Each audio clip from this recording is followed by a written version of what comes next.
Good evening. Good evening. You may be seated if you can find a place to sit. Thank you very much for coming out this evening. Uh, Governor, Mayor, thank you very much for that warm introduction. It's always great to be back up in New York City, visiting with the fine folks up here. You know, we are at a critical time in our nation's history. We have an election coming up here in just a few short months that will determine, I believe, the future of our country.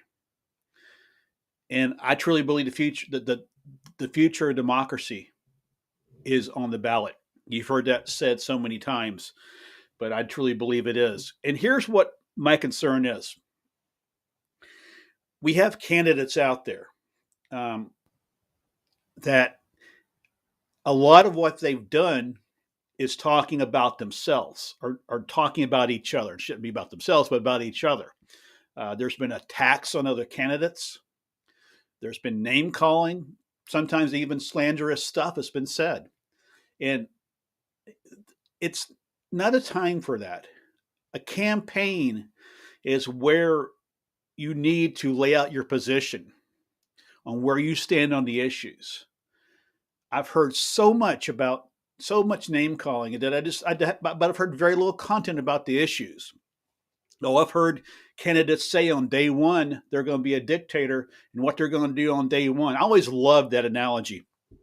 I always talk about day one, um, a day one agenda. Oftentimes those things don't really transpire because honestly, on day one, if you technically want to think about it, day one is actually a ceremony. Day two, so I could really say on day two of my administration, will begin my agenda, but maybe the first business day of my administration. But it is great to be with these esteemed guests, fellow Americans. I am deeply honored to stand before you tonight in the vibrant city of New York. This iconic city embodies the essence of America: diversity, resilience, and boundless opportunity. As we gather here amidst the hustle and bustle of this great city, I am reminded of the tremendous privilege and responsibility that comes with leadership. I want to extend my heartfelt thanks and gratitude to each and every one of you for your unwavering support and dedication to our shared vision for a better future. And it really is. My vision, education, is by far the most important thing we need to pursue um, in our country. And we need to come together. That's education and unity. We need to come together. Andrea and I talk a lot about the issues of the day. Well, like we should. And we were talking last night about this, and she flat out just told me that you don't live in Ronald Reagan's America. Well, we really don't.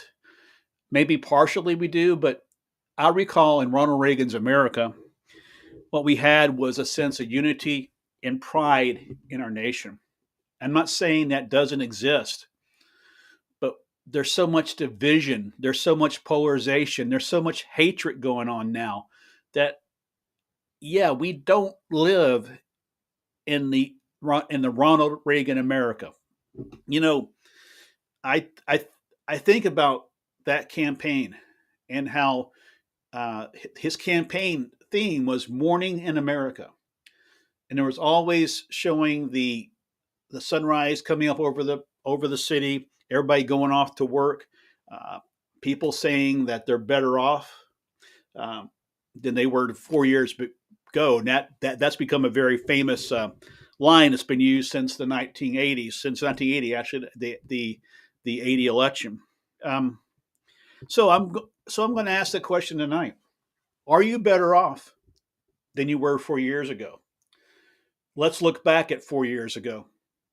4 years ago at this time, we were locked in. We were locked down. 4 years ago at this time, we had a pandemic that was raging through this country that we knew nothing about. 4 years ago, we had 15.5% unemployment that skyrocketed overnight. We had an economy that was on the brink. Now, go 4 years later and look where we're at. Unemployment is around 3.8, 3.5, 3.8%. The pandemic is in the rearview mirror. For the most part, people are going back to work. The one thing we haven't got over is the polarization that developed during the pandemic, and we've got to get rid of that. You know, and you think about that, and you think about New York City with its towering skyscrapers and bustling streets. It serves as a beacon of hope and inspiration for people from all walks of life. It's a melting pot of cultures, ideals, and dreams, where individuals come together to pursue their aspirations and build a brighter tomorrow. Think about this right out here is Ellis Island. How many of our relatives came through that famous island on their way to America for a better life? I bet there's not a person in this room tonight who doesn't have a relative that came through Ellis Island. And I'm always think about that song that Neil Diamond did years ago called America. And he talks about his parents coming over for a better life. And the lyrics of the song, they're coming to America. And that's what it is. Our campaign is not just about winning an election.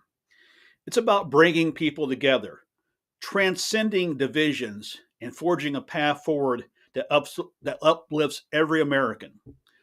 From the Bronx to Staten Island, from Queens to Brooklyn, we are united by our common values and aspirations for a more inclusive and prosperous nation.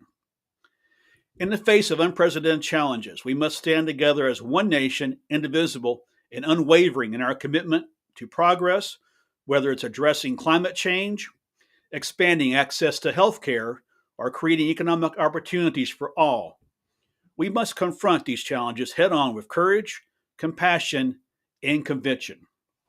Together, we can harness the boundless potential of our great nation and ensure that every American has the opportunity to thrive and succeed as we embark on this journey together. Let us draw from the strength of the resilience of New Yorkers and the spirit of the American people. And the spirit in New York is very much alive. It has been for a long time. I think about how New Yorkers came together on the morning of September the 11th and worked together. And I think about how our country came together just 4 years ago when we were supporting our first responders. We were saluting, we were cheering nurses. And soon after that, it turned into a polarization of them, our first responders. And so we need to get back to a Ronald Reagan America. I'll say that quite frankly. We need to get back to that. We need to get back to supporting one another and encouraging one another instead of going out and destroying one another. There's nothing to gain from destroying a person.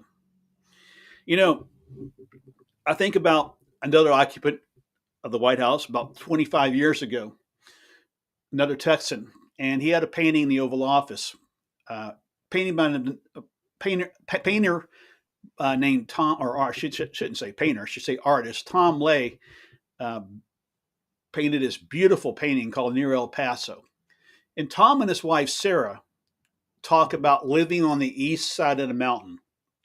For it's living on the east side of the mountain that you see the sunrise of the day ahead and not the sunset of the day that's past.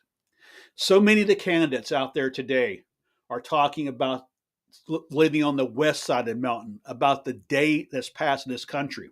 I'm talking about living on the east side of the mountain. And I'm firmly convinced that the best days of this country are ahead of us. I'm firmly convinced that we live on the east side of the mountain. May God bless you. May God bless our troops. And may God bless the United States of America. Thank you all very much. Thank you. Thank you. Thank you.